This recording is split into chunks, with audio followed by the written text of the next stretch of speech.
Puji nama Tuhan. Shalom saudara yang terkasihi di dalam nama Tuhan Yesus Kristus. Kembali lagi kita bertemu pada hari ini dengan keadaan yang sehat kuat. Karena kita tahu itu semua karena berkat dan kemurahan Tuhan. Dan pada hari ini kita akan sama-sama membawa pujian penyembahan kita. Dan bahkan kita akan mendengarkan kebenaran firman Tuhan yang akan disampaikan oleh hambanya. Biar kiranya pujian penyembahan kita boleh menjadi rupa yang harum untuk nama Tuhan Yesus Kristus. Dan sebelum kita mulai, mari kita bersatu dalam doa. Bapa dalam kerajaan surga, terima kasih Tuhan untuk penyertaan-Mu yang sangat luar biasa dalam kehidupan kami. Kalau kami boleh ada sebagaimana sampai dengan pada hari ini, kami tahu bukan karena kami hebat dan bukan karena kami kuat, tapi kami percaya itu semua karena anugerah Tuhan yang sangat besar. Sebab karena ada kasih karunia Tuhan yang Tuhan berikan pada kehidupan kami. Terima kasih Tuhan. Pada hari ini kami sama-sama mau memuji meninggikan nama Tuhan. Biarlah pujian penyembahan yang kami bawa kami tinggikan hanya untuk hormat dan kemuliaan nama-Mu saja. Kami telah berdoa mengucap syukur sebab hanya di dalam nama Tuhan Yesus Kristus Juru Selamat kami. Haleluya. Amin.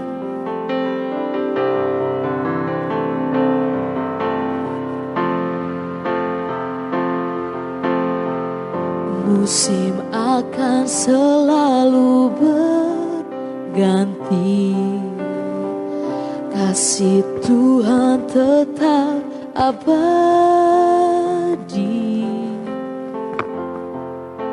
tak akan berubah sampai selamanya.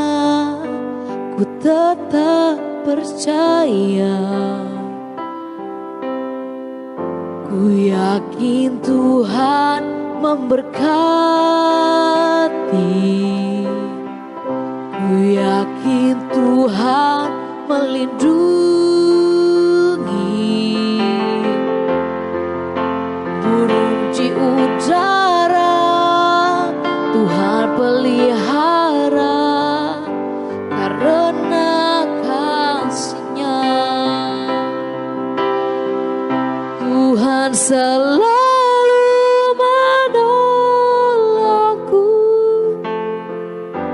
selalu menjagaku, sehelai di rambutku tak akan terjatuh tanpa seizin-Mu. Tuhan selalu menolongku, selalu menjagaku. Dia mengenyangkanku dan peliharaku seumur hidupku. Tuhan selalu menolongku, selalu menjagaku, sehelai di rambutku tak akan terjatuh tanpa seizin-Mu. Tuhan selalu menolongku, selalu menjagaku.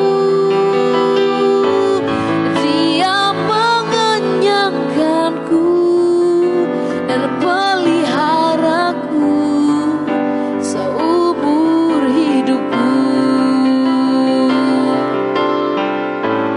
Dia mengenyangkanku dan peliharaku seumur hidupku.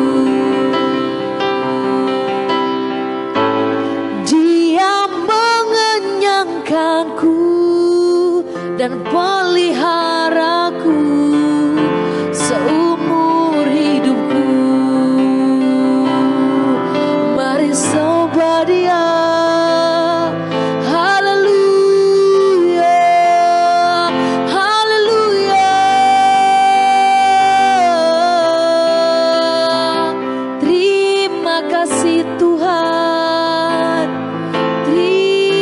kasih. Haleluya, haleluya, haleluya. Terima kasih.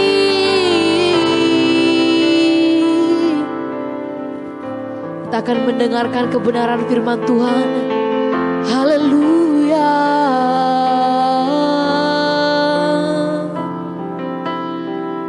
Tuhan selalu menolongku, selalu menjagaku, sehelai di rambutku tak akan terjatuh tanpa seizin-Mu. Tuhan selalu menolongku, selalu menjagaku. Dia mengenyangkanku dan peliharaku seumur hidup. Dia mengenyangkanku,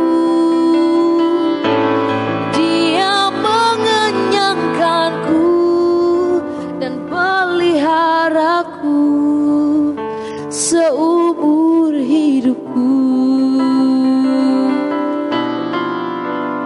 Dia mengenyangkanku dan peliharaku seumur hidupku.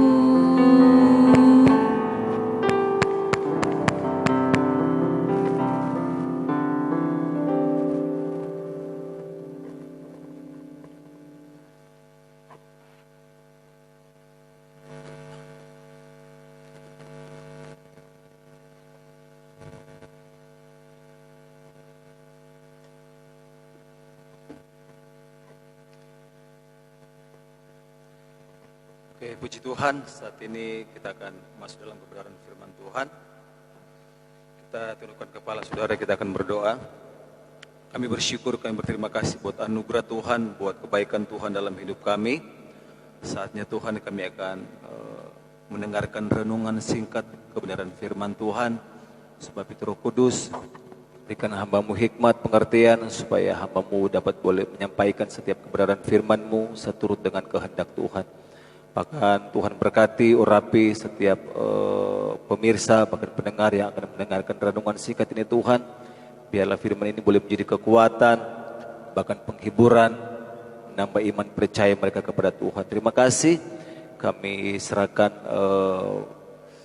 renungan firman Tuhan ini ke dalam tangan Tuhan. Dalam nama Tuhan Yesus sebagai Tuhan dan Juru Selamat kami. Haleluya, amin. Puji Tuhan, shalom. Ya, selamat malam, selamat kita bertemu lagi di tempat ini. Kita bersyukur buat anugerah Tuhan, buat kebaikan Tuhan dalam setiap hidup kita. Kita akan melihat satu kebenaran firman Tuhan malam hari ini.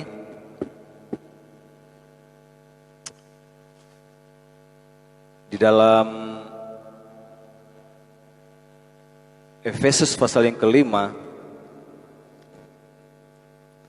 Di dalam Efesus pasal yang kelima, Efesus pasal yang kelima, ayatnya yang ke-17 dia berkata begini. Sebab itu janganlah kamu bodoh, tetapi usahakanlah supaya kamu mengerti kehendak Tuhan. Sekali lagi, firman Tuhan berkata dalam Efesus pasal yang kelima ayat yang ke-17. Sebab itu janganlah kamu bodoh, tetapi usahakanlah supaya kamu mengerti kehendak Tuhan. Puji Tuhan, kita bersyukur buat malam hari ini, buat anugerah Tuhan, buat kebaikan Tuhan, buat setiap kehidupan saudara dan saya. Malam hari ini menjadi satu hal yang luar biasa buat kita, di mana firman Tuhan jelas berkata bahwa sebab itu janganlah kamu bodoh, tetapi usahakanlah supaya kamu mengerti setiap kehendak Tuhan. Malam hari ini menjadi satu kerinduan Tuhan di dalam setiap kehidupan kita. Di hari-hari ini, di penghujung tahun ini, firman Tuhan mengingatkan kepada kita bahwa yang terpenting dalam hidup kita adalah supaya kita boleh memahami dan kita boleh mengerti setiap kebenaran firman Tuhan.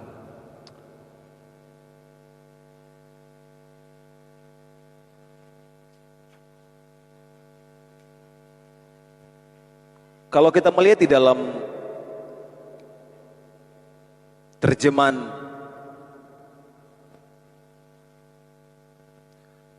terjemahan yang lain, bahwa jelas sekali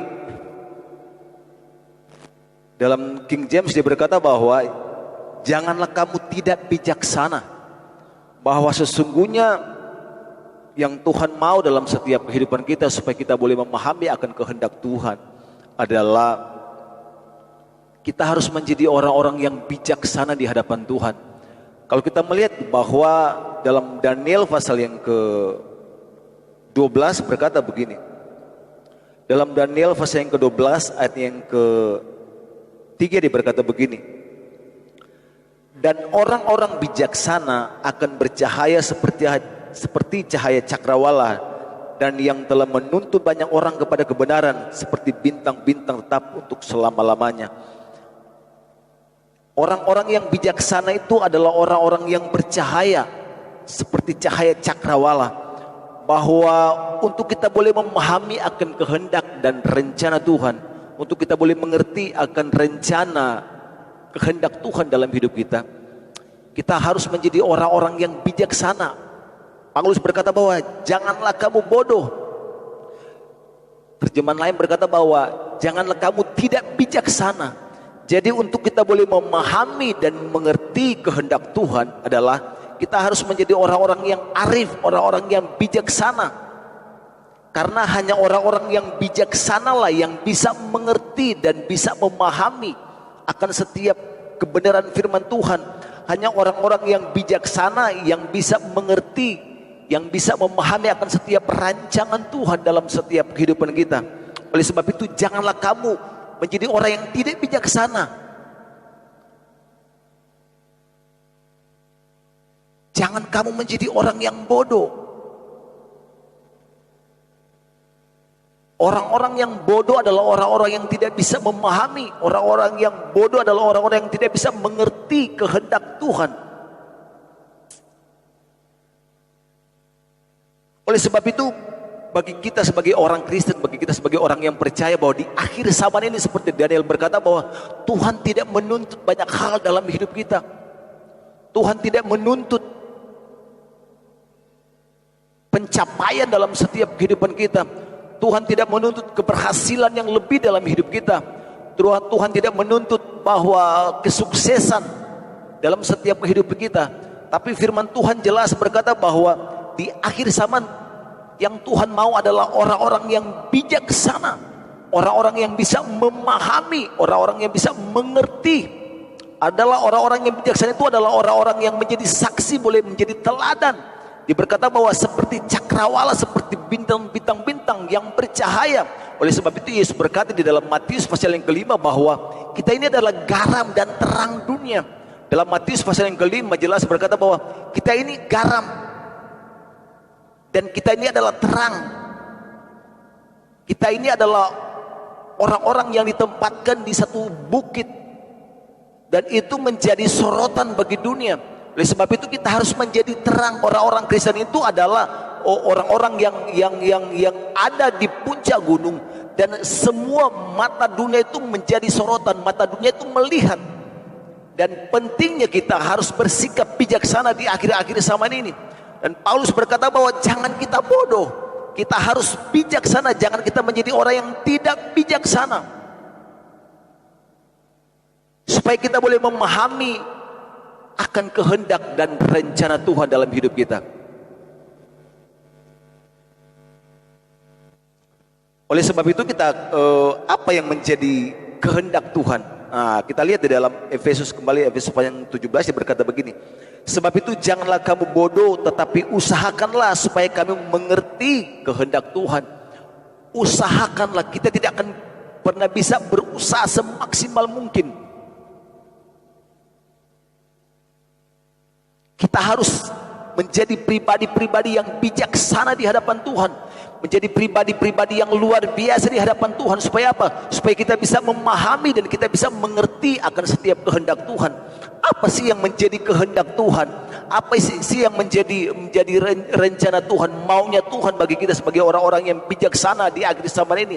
Firman Tuhan berkata di dalam ayat yang ke-15 dalam Efesus pasal yang ke-5 ayat yang 15 yang berkata begini, karena itu perhatikanlah dengan saksama bagaimana kamu hidup. Yang pertama adalah kehendak Tuhan yang pertama bagi kita sebagai orang yang percaya. Kehendak Tuhan yang pertama bagi kita sebagai orang yang bijaksana adalah, karena itu perhatikan bagaimana kita harus memperhatikan dengan saksama, perhatikan dengan teliti, perhatikan dengan baik-baik, perhatikan dengan cermat bagaimana kita hidup. Jadi yang pertama adalah kehendak Tuhan yang pertama bagi kita sebagai orang yang bijaksana, khususnya orang yang percaya kepada Tuhan, adalah kita harus memperhatikan. Ini warning buat kita sebagai orang yang percaya kepada Tuhan. Kita harus perhatikan dengan saksama, dengan teliti, dengan cermat, dengan baik-baik bagaimana kita hidup, bagaimana kamu hidup. Kita nggak usah perhatikan cara hidup orang lain. Kita tidak usah memperhatikan bagaimana orang lain hidup. Kita tidak usah memperhatikan bagaimana situasi, bagaimana keadaan orang lain. Kita tidak usah memperhatikan bagaimana suksesnya orang lain, berhasilnya orang lain. Tapi Alkitab berkata bahwa kita harus fokus kepada hidup kita. Bagaimana kita hidup. Kalau kita selalu memperhatikan akan kehidupan orang lain, kita akan menjadi orang-orang yang iri hati. Kalau kita selalu memperhatikan kehidupan orang lain, maka kita akan menjadi orang-orang yang cemburu. Oleh sebab itu Tuhan katakan bahwa perhatikan bagaimana kita hidup hari-hari ini. Coba kita lihat di dalam Kolose pasal yang ketiga.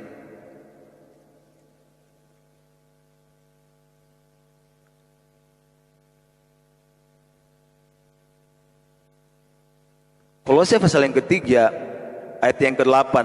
Tetapi sekarang buanglah semuanya ini, yaitu marah, geram, kejahatan, fitnah, dan kata-kata kotor yang keluar dari mulutmu. Jangan lagi kamu saling mendustai, karena kamu telah menanggalkan manusia lama serta kelakuannya, dan telah mengenakan manusia baru yang terus-menerus diperbaharui untuk memperoleh pengetahuan yang benar menurut gambar kaliknya. Jadi yang Tuhan mau bahwa sebagai orang percaya bahwa biarlah hari lepas hari kita harus memperhatikan hidup kita. Supaya apa? Supaya kita boleh menanggalkan kehidupan kita yang lama. Dan kalau kita memperhatikan dengan saksama bagaimana kita hidup.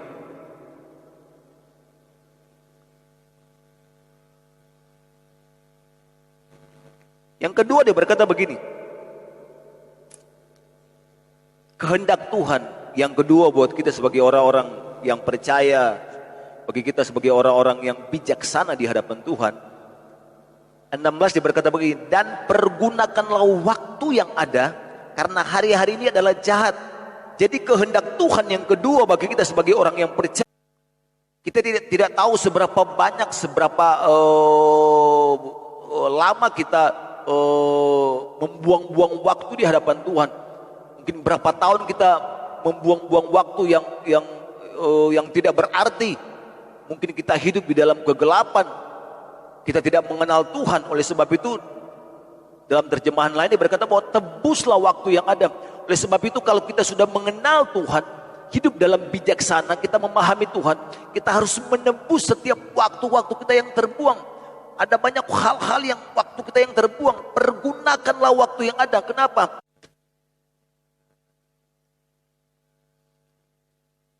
Dalam Yesaya pasal yang ke-55 ayat yang ke-6 dia berkata begini, carilah Tuhan selama ia berkenan ditemui, berserulah kepadanya selama ia dekat. Artinya bahwa ada waktu-waktu di mana kita tidak akan lagi bisa mencari Tuhan. Jadi pergunakanlah setiap waktu yang ada.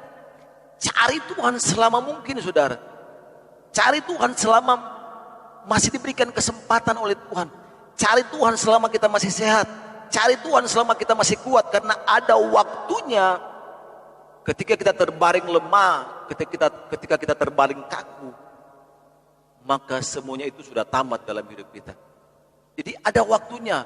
Pengkhotbah 3 dia berkata bahwa segala sesuatu ada waktunya.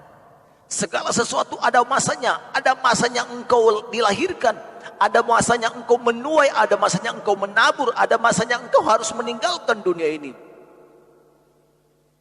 Segala sesuatu ada waktunya. Dan ada waktunya juga dunia ini akan hancur, saudara. Segala sesuatu itu ada waktunya, ada masanya.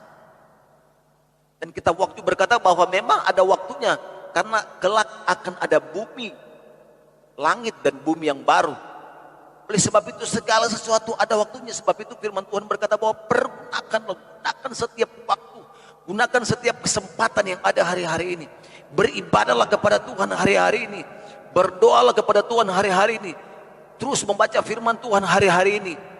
Gunakan setiap kesempatan, gunakan setiap waktu yang Tuhan berikan dalam setiap hidup kita. Baik kita dalam pekerjaan, dalam usaha, gunakan setiap waktu yang ada. Ada waktu untuk bekerja, ada waktu untuk berdoa, ada waktu untuk beribadah. Segala sesuatu itu ada waktunya. Kita harus bekerja, ya bekerja. Dan ada waktunya kita harus berdoa kepada Tuhan. Ada waktunya juga kita harus beribadah kepada Tuhan. Segala sesuatu Tuhan sudah diberikan. Bagaimana kita harus memanage waktu ini dengan baik. Tuhan memberikan waktu kepada kita 24 jam. Dan sepanjang hari ada 12 jam. Kita harus memanage waktu dengan baik. Pergunakan setiap waktu 12 jam ini sebelum kita tidur. Kita harus bekerja dan sebagainya. Dan kita juga harus punya waktu untuk meluangkan waktu untuk apa? Kita berintimasi dengan Tuhan, entah membaca firman Tuhan, berdoa dan sebagainya. Pergunakan setiap waktu yang ada. Berseru kepada Tuhan selama Tuhan dekat. Berseru kepada Tuhan selama Tuhan dekat.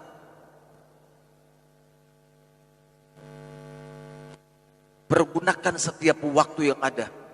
Karena hari-hari ini adalah hari-hari yang jahat. Anda melihat situasi dalam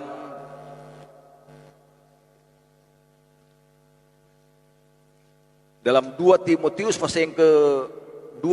pasal yang ketiga itu jelas di sana Paulus lewat Timotius berkata bahwa keadaan manusia pada akhir zaman. Anda melihat bahwa harinya sendiri dan menjadi hamba uang. Mereka akan membual dan menyembuhkan diri. Mereka akan menjadi pemfitnah. Mereka akan memberontak terhadap orang tua dan tidak tahu berterima kasih. Tidak mempedulikan agama, tidak tahu mengasihi, tidak mau berdamai, suka menjelekan orang, tidak dapat mengekang diri, garang, tidak suka yang baik, suka mengkhianat, tidak berpikir panjang, berlagak tahu, lebih menuruti hawa nafsu daripada menuruti Allah. Secara lahiriah mereka menjalankan ibadah mereka, tetapi pada hakikatnya mereka memungkiri kekuatan. Jauhilah mereka. Kurang lebih ada 18 kejahatan. Sebab itu gunakan setiap waktu yang ada. Pergunakan setiap waktu yang ada. Supaya apa? Supaya kita boleh memahami akan kehendak Tuhan. Supaya apa? Supaya kita tidak terseret dengan keadaan, dengan situasi yang ada pada akhir zaman ini, keadaan manusia. Kalau kita memahami kehendak Tuhan, kalau kita orang percaya yang bijaksana, maka kita percaya bahwa kita akan terhindar dari segala macam kejahatan. Kita tidak akan terhanyut dalam arus yang dikatakan dalam 2 Timotius 3 ayat yang pertama sampai kelima. Tapi malah kita akan menjadi orang-orang yang mengerti, yang benar-benar mempergunakan setiap waktu yang ada. Gunakan setiap waktu yang ada.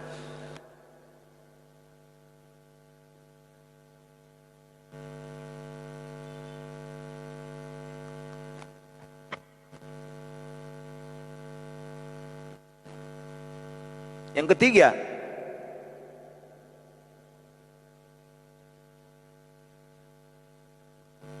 ayat 18 dia berkata begini, dan janganlah kamu mabuk oleh anggur, Karena anggur menimbulkan hawa nafsu, tetapi hendaklah kamu penuh dengan roh. Dalam terjemahan lainnya berkata begini,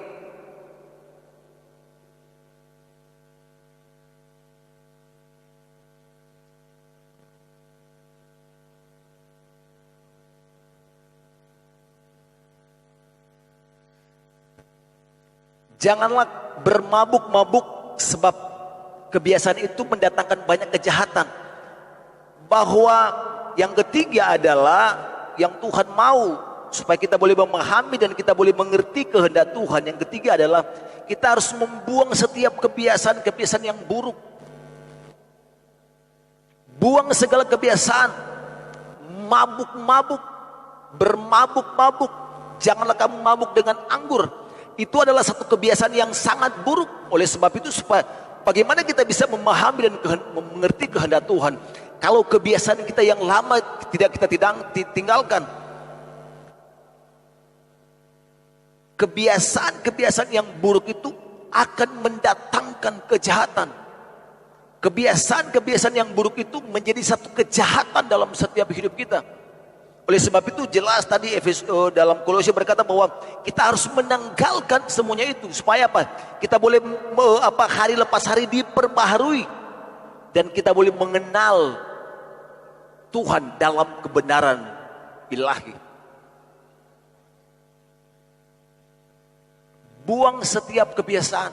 Satu kebiasaan, ada banyak kebiasaan-kebiasaan yang buruk dalam setiap kehidupan kita. Hanya kita dan Tuhan yang tahu.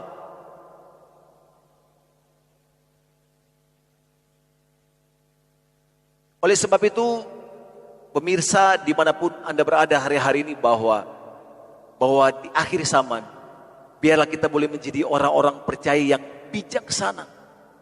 Ada banyak orang percaya yang tidak bijaksana, yang hidupnya sembrono, kata firman Tuhan. Tapi jelas firman Tuhan berkata bahwa orang percaya yang bijaksana, supaya kita boleh memahami dan mengerti akan. Oke, puji Tuhan. Saya simpulkan yang kedua adalah bagaimana kita bisa memahami akan kehendak Tuhan. Ayat 16 dia berkata, dan pergunakanlah waktu yang ada. Yang kedua, kesimpulan yang kedua adalah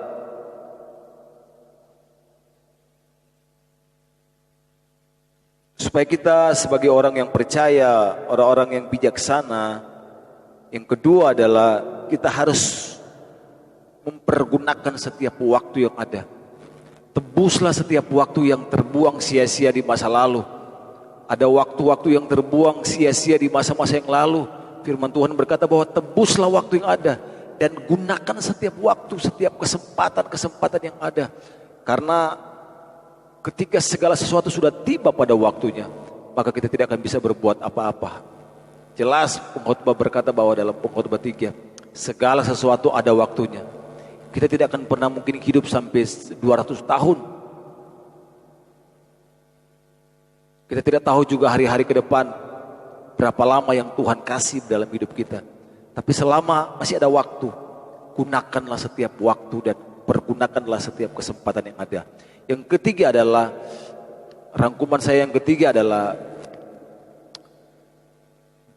ayat 18, janganlah kamu mabuk oleh anggur. Kenapa? Karena itu menjadi satu kebiasaan. Kebiasaan yang buruk itu mendatangkan kejahatan. Orang-orang yang mabuk dengan anggur itu adalah menjadi satu kebiasaan yang jahat. Oleh sebab itu firman Tuhan berkata bahwa kebiasaan-kebiasaan yang jahat itu kita harus tinggalkan. Supaya apa? Supaya kita bisa memahami akan kehendak Tuhan. Tinggalkan setiap kebiasaan-kebiasaan yang buruk. Tinggalkan setiap kebiasaan-kebiasaan kita yang jahat. Tinggalkan setiap kebiasaan-kebiasaan mungkin kita tidak pernah beribadah, tidak pernah ke gereja, tidak pernah berdoa, tidak pernah baca Alkitab. Firman Tuhan berkata bahwa tinggalkan semuanya itu. Dan kita harus masuk dalam dimensi kita yang baru. Supaya kita bisa memahami akan kehendak Tuhan. Ketika kita meninggalkan semuanya itu, maka kita akan menjadi orang-orang akan diperbaharui hari lepas hari. Menjadi orang-orang yang bijaksana di hadapan Tuhan. Kita akan menjadi orang-orang yang mengerti akan kehendak Tuhan. Gelap dan terang tidak akan bisa berjalan bersama-sama. Kita harus meninggalkan salah satunya. Kalau kita mau jahat, kita berkata bahwa kita harus jahat sekalian. Karena Wahyu berkata bahwa di akhir zaman orang jahat akan semakin jahat, orang kudus akan semakin kudus. Oleh sebab itu kekudusan dan kejahatan tidak akan pernah bisa berjalan bersama-sama. Dia harus meninggalkan salah satunya. Kalau engkau harus meninggalkan kejahatan, maka kebenaran akan selalu mengikuti engkau, maka kekudusan akan selalu mengikuti engkau. Oleh sebab itu dengan cara itulah kita bisa memahami akan kehendak Tuhan. Buanglah segala kebiasaan yang jahat kita, segala kebiasaan yang buruk. Oleh sebab itu firman Tuhan berkata bahwa jangan kita bergaul dengan orang-orang yang buruk. Pergaulan yang buruk itu akan merusak kebiasaan-kebiasaan kita yang baik. Tinggalkan kebiasaan jahat, maka kita akan melihat, kita akan mengalami akan berkat Tuhan, kita akan mengalami akan mengerti dan memahami akan setiap kehendak Tuhan. Puji Tuhan, demikianlah firman Tuhan, demikianlah renungan singkat dan kita akan berdoa. Terima kasih Bapak Surgawi buat firman Tuhan malam hari ini. Jelas mengingatkan kepada kita bahwa biarlah sebagai orang percaya kita harus benar-benar memahami dan kita harus benar-benar mengerti akan setiap kehendak Tuhan. Menjadi kerinduan Tuhan bagi kita sebagai orang-orang yang percaya, supaya kita boleh memahami akan setiap kehendak Tuhan. Kita harus menjadi orang-orang yang bijaksana. Orang-orang yang bijaksana adalah orang-orang yang menjauhkan diri dari segala kebiasaan-kebiasaan yang jahat. Orang-orang yang bijaksana itu adalah orang-orang yang memahami, yang senantiasa mempergunakan setiap waktu yang ada. Orang-orang yang memperhatikan setiap langkah hidupnya. Itu yang Tuhan mau. Kita harus mengerti kehendak Tuhan, yaitu supaya kita boleh mengenal Tuhan dalam kebenarannya. Terima kasih Bapak Surgawi, meteraikan setiap kebenaran firman-Mu dalam hidup kami, supaya kami tidak berdosa terhadap Engkau. Terima kasih, dan kami tetap terus berdoa bersyafaat kepada Tuhan. Kami tetap terus membawa bangsa dan negara kami ke dalam tangan Tuhan. Berkati bangsa kami, berkati pemerintahan bangsa kami dimanapun mereka berada. Tuhan tolong dalam segala kebijakan-kebijakan yang mereka buat, bahkan pemerintah yang ada, Tuhan tolong berkati mereka. Kami tetap terus berdoa dan melepaskan shalom buat bangsa kami. Diberkatilah bangsa kami. Biarlah shalom Tuhan turun bagi bangsa kami. Pemulihan Tuhan terjadi bagi bangsa kami. Dan kami percaya bahwa kami akan melihat bulan-bulan ke depan, tahun-tahun ke depan, bangsa kami akan dipulihkan seperti sedia kala. Terima kasih, biarlah kemuliaan Tuhan, bahkan damai sejahtera Tuhan turun dan melimpah atas kehidupan bangsa dan negara kami. Terima kasih Bapak Surgawi. Kami berdoa mengucap syukur buat hari ini. Kami percaya bahwa firman Tuhan jelas akan senantiasa selalu mengingatkan kami. Dan firman Tuhan tidak akan pernah pergi dengan sia-sia. Dia akan melaksanakan apa yang menjadi tujuan Tuhan dalam hidup kami, dalam kehidupan kita. Terima kasih Bapak Surgawi. Dalam jadi doa dan ucapan syukur kami alaskan doa kami dalam nama Tuhan Yesus sebagai Tuhan dan Juru Selamat kami, yang sudah mengajarkan kami berdoa. Bapa kami yang di surga, dikuduskan namamu. Datanglah kerajaan-Mu, jadilah kehendak-Mu di bumi seperti di surga. Diberikanlah kepada hari ini makanan kami yang secukupnya, dan ampunilah kami akan kesalahan, seperti kami mengampuni orang yang bersalah kepada kami. Dan jangan membawa kami ke dalam pencobaan, lepaskan kami daripada yang jahat. Karena Engkau yang punya kerajaan dan kuasa dan kemuliaan sampai selama-lamanya. Amin.